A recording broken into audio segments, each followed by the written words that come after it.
You're listening to the Vari Longmuir Podcast, episode number 1.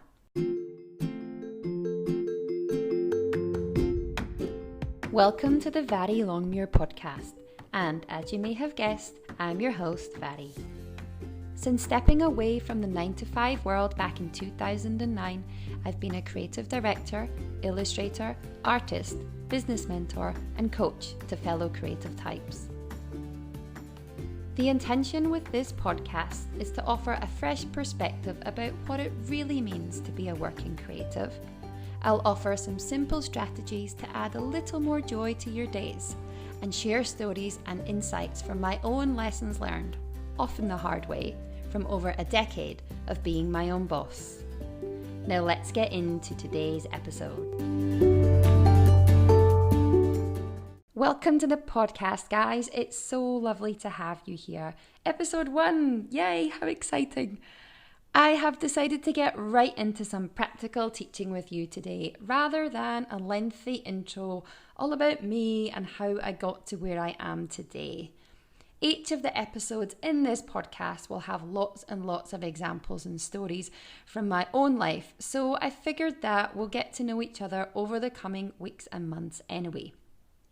That said, if you are curious to get to know me a little bit more, you can jump on over to my website, varilongmuir.com, and read a little bit more about my background over there. Or you can come and follow along over on Instagram, where I'm pretty active. It's the only social platform that I really use for personal life and for business. I'm all for keeping it nice and streamlined and nice and simple. So over there on Instagram, I'm sharing lots about projects that I'm working on, things that are coming up with coaching clients that I think will be helpful to people, and also lots of pictures of me and my 2 delicious boys at the beach. So if you want to get to know me a little bit more, hop on over there and make sure you say hi. I'm also mindful that there is a ridiculous variety for you to choose from when it comes to podcasts and YouTube videos, so I want to be as respectful of your time as possible and get straight to it. In this episode, I'm going to be talking about the difference between success and failure and what that means for us as creatives and as artists.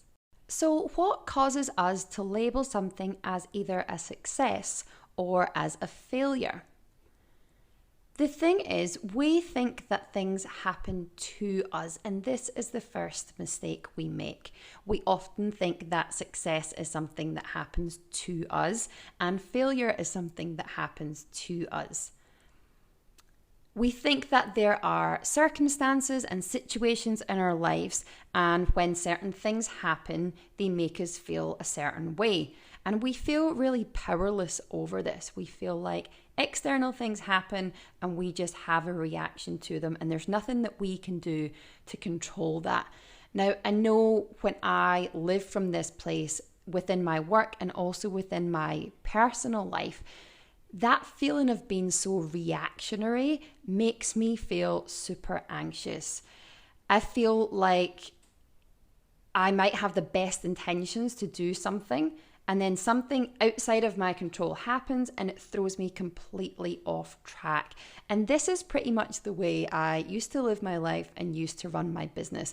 I would be completely reactionary. I would sit down at the laptop in the morning, open up my email and see what people needed from me. And that would determine how my day went. If people needed something urgent from me, then there was this sense of urgency and restlessness and anxiety within me. And if there were no emails in there, then I could create that feeling all by myself because there was nothing to focus on for the day. But I was reacting to what my inbox was telling me. Now, it might not be your inbox. It might be when you walk into your job and your boss speaks to you. Depending on how they speak to you or what they ask of you determines how you're going to feel. And living from this place made me feel like a victim. It made me feel like the world was happening all around me and there was nothing that I could do about it, and there was no influence I could have over that. We often think that it's the circumstances that make us act and feel a certain way. What we don't recognize is that it's what we choose to think about these circumstances that determine our emotional response. What we're thinking about a circumstance and what we're making that mean is why we feel like either a success or a failure at things. Often there's a circumstance and we go straight to the emotion and we don't realize that there is a little gap between what's happening externally and how we're feeling. And that little gap is that thought that we're choosing to think. It's as a result of that thought that we think that we then feel a certain way. Now, don't worry, we're going to be going into an example of this so I can really clearly point out where that little thought process happens.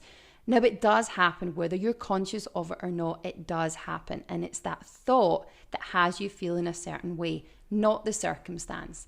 The circumstance in and of itself is completely neutral. There's nothing within that that's either good or bad or positive or negative or failure or success. The circumstance itself is completely neutral. It's what we choose to think about it that has us feeling a certain way.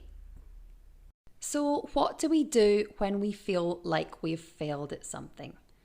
We do one of two things. The first one is we blame other people. We look all around us and we find people to blame it on. We blame it on our kids. We blame it on our boss. We blame it on our partner. We blame it on the customer service agent on the phone. We look for other people around us to blame. Or the second option is we blame ourselves. We start to tell ourselves those stories like, we're not good enough. We don't have enough experience. Our art isn't good enough. We are not creative enough. We're not good with money. We start to blame ourselves, and that's what has us feeling like a failure. It's those stories that we tell ourselves that produces that emotion of feeling like we've failed. Now, when we feel that feeling of failure, we then start to look around and look for evidence to support that feeling. So when we feel like other people are to blame, we start to create this internal list in our brain of all the people that we can blame. So we look around and we write that list of those people that are to blame, those people that have done something wrong that's caused us to feel like we've failed. Or we start to create that list all about ourselves, about all the things that we've done wrong. And because we're looking for evidence of it, it keeps us locked in this thought pattern. If we can prove to ourselves other people are to blame, if we can prove to ourselves that we're to blame, then it keeps us in this cycle, and so we can't get out of this feeling of failure. Let me take you through an example to show you how this works in real life. Now, I'm going to use the example here of two artists selling their work at an art fair. Now, this is timely for me because just last weekend I was selling my art at an art fair. So this is a really good one for me to be able to really hook into that actual real life experience and also share what I know so many people experience when they're at these types of events as an artist. So the circumstance for both artists in our examples is that the artists were exhibiting at an art fair for 3 days, and each artist sold $5,000 worth of their art at the fair. So in this first example, say it's artist A in booth A, they are going to feel like the art fair was a complete failure. So they leave the end of the weekend feeling completely deflated and like an absolute failure. Now, what's producing that feeling of failure within them is the story they're telling themselves in their head. So this story might go something like this. I'm a complete failure. I barely covered my costs with this art fair. There was so much work went into it and it was all for nothing. I'm exhausted and tired and I've had 3 long, boring days stuck in this building. The organisers didn't get nearly enough people through the door. They obviously didn't do a very good job at their marketing. But wait a minute, other people were selling their work, so maybe it's my work that's not good enough. Maybe I priced it too low, or should I have lowered my prices and made it more affordable? I knew I wasn't ready for this. I'm not playing at this level yet. I'm a complete idiot. You see, it seems funny when we actually say it out loud, but these are the thought loops that are happening in our brain all the time. We often wouldn't speak to a family member or a friend in the way that we speak to ourselves, but I know that I have told myself similar stories to this in the past. We get locked into this idea that it's a failure, and then we justify that by all the evidence we can find round about us to prove that yes, in fact, it was a failure, and you are justified to feel that way, that it's just a fact. It's not you choosing to feel that way, it's just a fact. Now you'll see in this example, there were those two types of blame. There was blame for other people, the organisers, they didn't market properly, they didn't have enough people across the door, and also that blame for themselves, that maybe their artwork was priced too high or priced too low, or maybe they weren't ready for it yet, or they shouldn't have even did it in the first place. There's both types of blame there. But that one neutral circumstance of an artist at an art fair sold $5,000 worth of art, it shows that the thoughts that they had about that neutral circumstance is what created that feeling of failure. I see this all the time with artists and creatives, and what I like to call it is the if onlys. We often tell ourselves, if only I had did this better, or if only they had did this. We come up with all these excuses and rationalize why we feel a certain way because of the external things that are going on that we feel we aren't in control of. Now let's have a look at the other example. So again, we have artist B in booth B. They've also sold $5,000 worth of their art over the 3-day art fair. Now this person is choosing to leave on the last day with a spring in their step, and they feel like it was a roaring success. Here's what they could be telling themselves. That was an amazing success. What an experience. I can't believe that I had the courage to apply to this art fair and they accepted me. I've made it here. I managed to pull a collection together and I got it framed in time. I managed to market it. I also updated my website, which I had been meaning to do for months. And also I decided on price points for my art, which is something that I've been procrastinating on for the longest time. I also got to chat to different gallerists and find out where I could potentially pitch to have my art shown. I got amazing insights and tips from other artists. I've tapped into a whole new market of people that might never have experienced my art or found out about me. And there was press there, so I might even get featured in a national publication. And on top of that, I also made some sales. This was the biggest success ever. Now you can see this is the extreme other side of the first example. This is someone who has chosen to look at it through a completely different lens. Yes, they had the exact same circumstances. They had the exact same number of potential buyers. Now, obviously, there are variables like the price of their individual art and what their sales pitch was like to potential buyers and customers. But the facts of the matter were the same, and they had two very, very different responses to the same situation. And those thoughts that they had created two very different emotions within those two artists. Now, what I want you to know is there is no right or wrong way to think about any given circumstance. It is simply a choice. And that is one of the beauties of being an adult and being a human, is that we get to make choices. We get to choose what we think. And this in and of itself blows my mind, because so much of our thinking is done on default. We have thought the same thoughts over and over and over again, to the point that we don't think we have any choice in it. So I love this just for the fact that it lets us realize that we actually have a choice about what we think and believe about any circumstance in our life. There's no right or wrong. There's no judgment about having one reaction over the other. There's no better one or no worse one. It's simply a choice. And I just want you to be able to see that there are two ways to look at exactly the same situation and get a different emotion, a different feeling from those thoughts that we choose to think.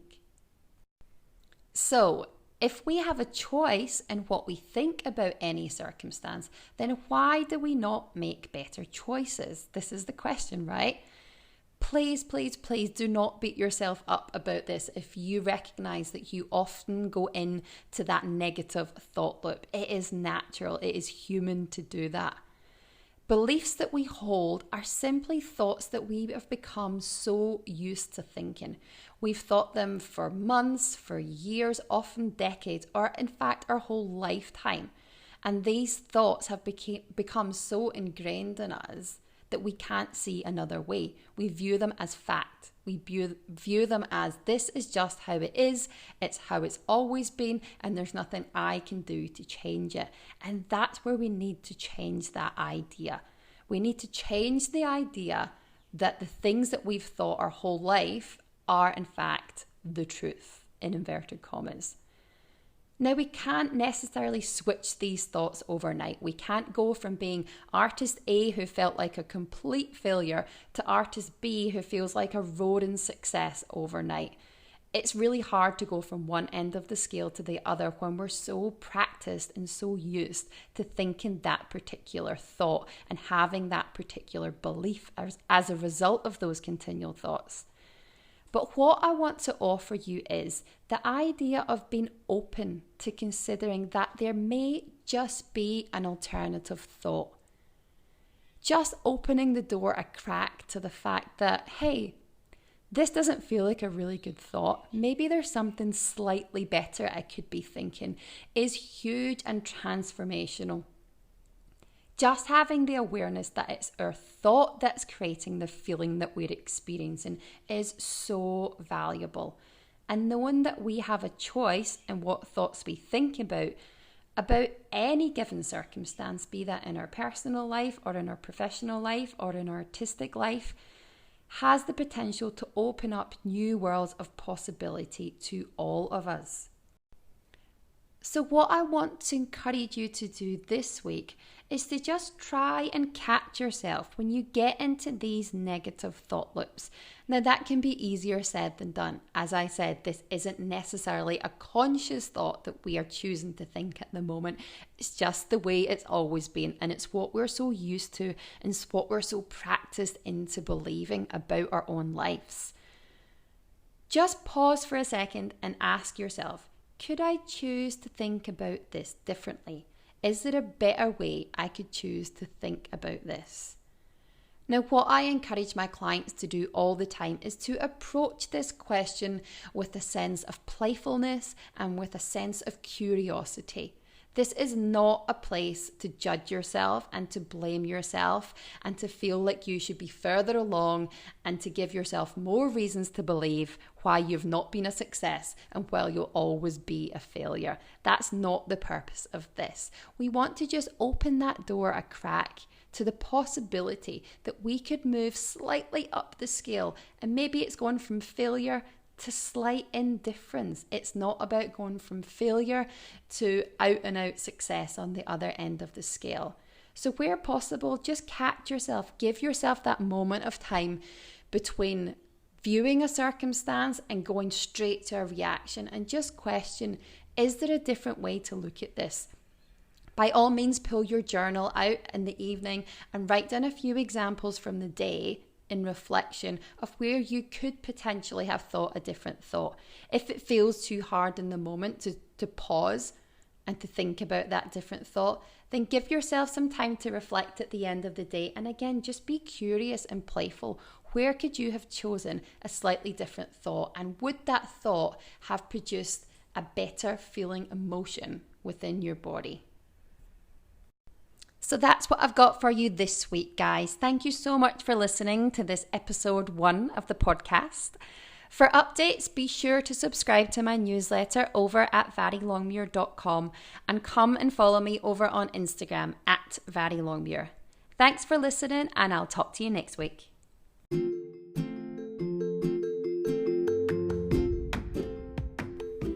If you enjoyed this podcast, I'd love for you to come check out my private coaching service for artists and creatives.